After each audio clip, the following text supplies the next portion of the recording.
de lâches et odieux attentats ont été perpétrés, faisant de nombreux morts et plusieurs dizaines de blessés. Je tiens ici à exprimer ma solidarité, mon amitié à l'égard du peuple belge, des autorités belges qui sont dans l'épreuve, et dire aux familles qui sont concernées toutes les pensées qui nous animent pour que leur peine soit partagée. Le terrorisme a frappé la Belgique, et c'était l'Europe qui était visée, et c'est tout le monde qui est concerné.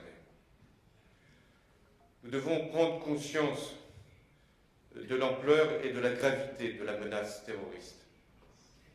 Ces attaques viennent après d'autres. Paris a été particulièrement ciblé l'année dernière, au mois de janvier, au mois de novembre. D'autres continents ont été touchés, je pense à l'Afrique. Mais nous sommes devant une menace globale qui exige d'y répondre globalement. La France et la Belgique sont liées par l'horreur que nous venons une fois encore de partager.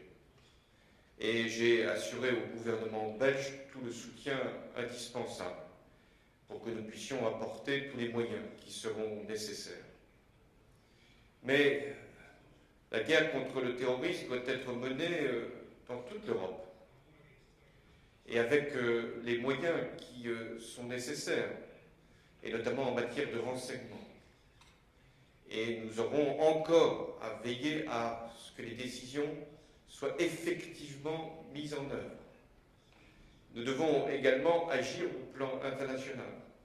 C'est ce que la France fait dans le cadre d'une coalition au Moyen-Orient, en Syrie, en Irak. C'est ce que la France fait en Afrique. Mais c'est aussi ce que chacun des pays les plus conscients doit engager au plan international. Nous avons aussi à mener cette guerre contre le terrorisme en portant toute la vigilance nécessaire.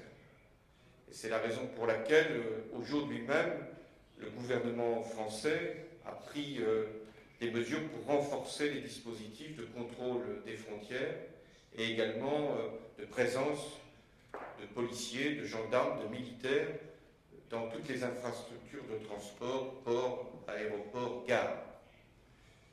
Mais cette guerre contre le terrorisme doit être menée avec sang-froid, avec lucidité, avec détermination, parce qu'elle sera longue. Et nous devons y mettre les moyens indispensables, ce que nous avons fait en France depuis plusieurs années, avec des dispositifs législatifs qui doivent être à la fois efficaces et respectueux des libertés. Et enfin, nous devons veiller plus que jamais à notre unité. Je parle de l'unité au plan européen. Je pourrais également parler d'unité au plan mondial pour les pays qui veulent agir contre le terrorisme. Mais l'unité la plus indispensable, elle est au plan national. Et chacun doit avoir conscience que dans cette période, nous devons être dans le rassemblement, dans la cohésion et aussi dans la solidarité. Aujourd'hui, c'est avec la Belgique. Hier, c'était avec la France que les pays exprimaient leur solidarité. Nous sommes tous conscients que nous sommes tous concernés et c'est